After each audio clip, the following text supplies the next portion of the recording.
আজকে সংসারে অশান্তি, সমাজে অশান্তি, রাষ্ট্রে অশান্তি, তার মূল হচ্ছে কোরআন তেলাওয়াতের অভ্যাস কমে গেছে। আর এই ক্ষেত্রে সবচেয়ে বড় গজব হচ্ছে কিন্ডারগার্টেন। কোনটা?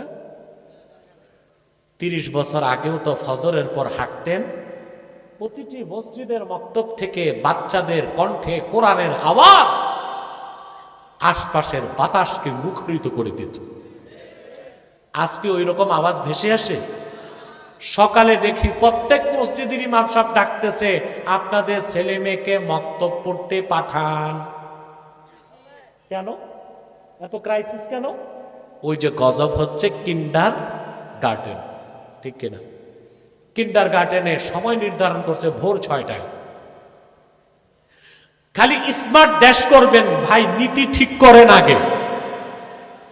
দুনিয়ার কোথায় 4.5 বছরের বাচ্চাকে সকাল 6টায় স্কুলে পাঠায়? একটা বাচ্চা জন্মের পর, বুঝলেন কথা বলেন, জন্মের পর প্রতিদিন তাকে গড়ে 22 ঘন্টা ঘুমাতে দিতে হয়। 6 মাস। কয় মাস? কয় ঘন্টা? প্রতিদিন 22 ঘন্টা সে ঘুমাবে। কয় ঘন্টা? 6 মাস থেকে 1 বছর, 1.5 বছর, 2 বছর পর্যন্ত তাকে প্রতিদিন গড়ে 12 ঘন্টা ঘুমাতে দিতে হবে। তারপরে 7 বছর বয়স পর্যন্ত প্রতিদিন বাচ্চাকে 8 ঘন্টা ঘুমাতে দিতে হবে। কয় ঘন্টা? এখন 4 বছরের বাচ্চা ভর্তি করে প্লেতে নিয়ে, কোথায়? কিন্ডার গার্ডেনে প্লেতে ভর্তি করে। এর মূল টার্গেট হচ্ছে মক্তব থেকে সরায় দেওয়া। কারণ ওখানে ক্লাস কয়টায়? 6টায়। তখন আমাদের মক্তবের সময়। তাহলে কিন্ডার গার্ডেনের নামে মক্তব থেকে সরে গেল। কথা বলেন। আরে বাঙালি ঠিকটাও ঠিক মতো বলেন না।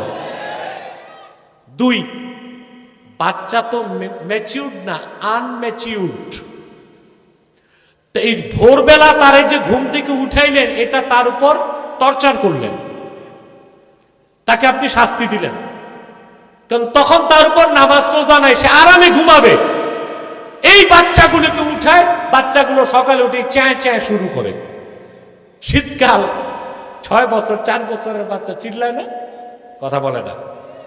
তো মা কখনো চোখ মোটা করে, বাবা কখনো ব্যাট নেয়। আপনি ফুলের মতো নিষ্পাপ বাচ্চাকে কে বলছে আপনাকে কিন্ডার গার্ডেনে পাঠায়া এরকম পাশবিক নির্যাতন করা? আপনি তো তাকে ইন্টেলেকচুয়ালি হত্যা করছেন, ঠিক না? কয়টা গজব দেখলেন?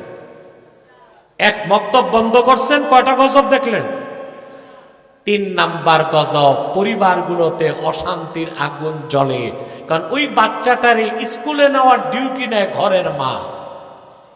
মা যদি 6 ঘন্টা স্কুলে যে বাচ্চা পাহারা দেয়, তো ওই পরিবারের অবস্থা তো এমনি কেরোসিন, ঠিক না? নির্বোধ বাবা উঠে দেখে নাস্তা নাই, তার বউ গেছে কিন্ডার গার্ডেনে, বাচ্চা নিয়ে গেছে। হোটেলে যাইয়া মুখ ধুয়ে চা খায়, পরোটা চাপায়, ঠিক না? বউ আসার পর যদি বলে খানা রান্না হয়েছে, দিবে এক ধমক, তোমার বাচ্চা পালতে পালতে আমি তেজপাতার মতো হয়ে যাচ্ছি, খবর আছে, তুমি তো খালি ঘুমাও। তার কাজ কি ছিল? বাচ্চা নিয়ে এই পড়ি দেওয়া, পাহারা দেওয়া না, সংসার দেখা। তারপর কি মায়ের আরো এক্সট্রা অর্ডিনারি কাজ আছে। বাচ্চা নিয়ে যাবে, বাচ্চা উঠবে 6টায়, উনি উঠবে 4টায়। মেকআপ, লিপস্টিক, ভ্যানিটি ব্যাগ, সাজু গুজু করে তারপর যায়। যাওয়ার পর বাচ্চা তো পড়ে, আর উনি বসে 6 ঘন্টা আরো যে মা বোন আছে ওনাদের সাথে যত গীবত আছে।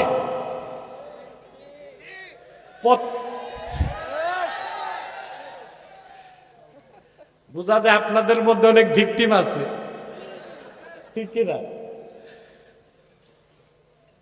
এই যে মহিলা বসছে 3-4 ঘন্টা গীবত করতেছে, শত্রুর না, নিজের স্বামী। একটাই বলে যখন শ্বাস ছাড়ে, আর একটাকে বোন এবার আমারটা শোনেন।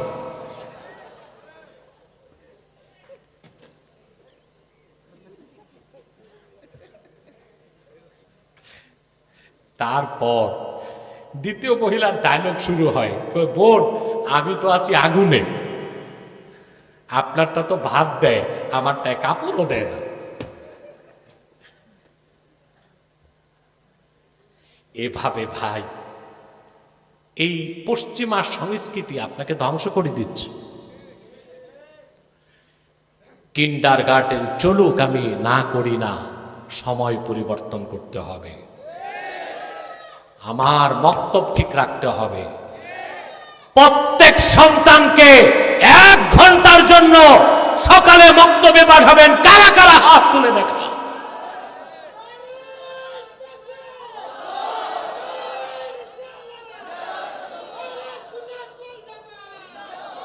হাত নামান, হাত নামান। মাশাআল্লাহ, আমি দেখলাম বাচ্চারা, অবিবাহিত যারা, ওরাও হাত তুলছে।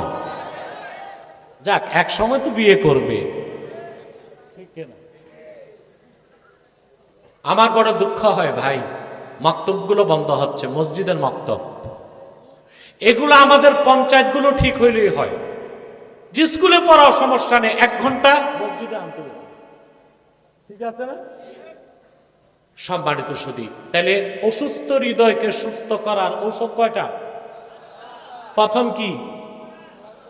তিলাওয়াতুল কোরআনি বিতাদাব্বুর, চিন্তা ভাবনা করে কোরআন শরীফ তেলাওয়াত করা। সুবহানাল্লাহ। আপনারা যারা তেলাওয়াত জানেন না, জিদ করেন না ভাই, জিদ করেন। রমজানের 1 মাসে আমি কোরআন তেলাওয়াত শিখব, যান মসজিদে। এখন তো প্রচুর মাদ্রাসা হয়ে গেছে, আলহামদুলিল্লাহ।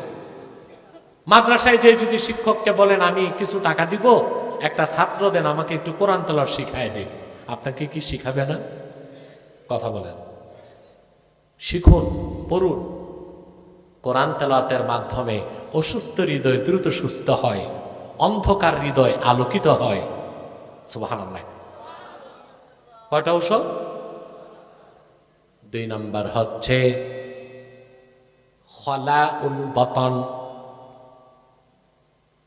ক্ষুধার কষ্ট বরদাস্ত করতে হবে। কারণ যে 3 বেলা পেট ভরে খায়, তার সিনায় কোনোদিন আল্লাহ এলেমের নূর দেন না, ইমানের নূর দেন না। এই জন্য যে যত বেশি ক্ষুধার যন্ত্রণা কষ্ট করবে, তার অন্তর তত দ্রুত পরিষ্কার হবে।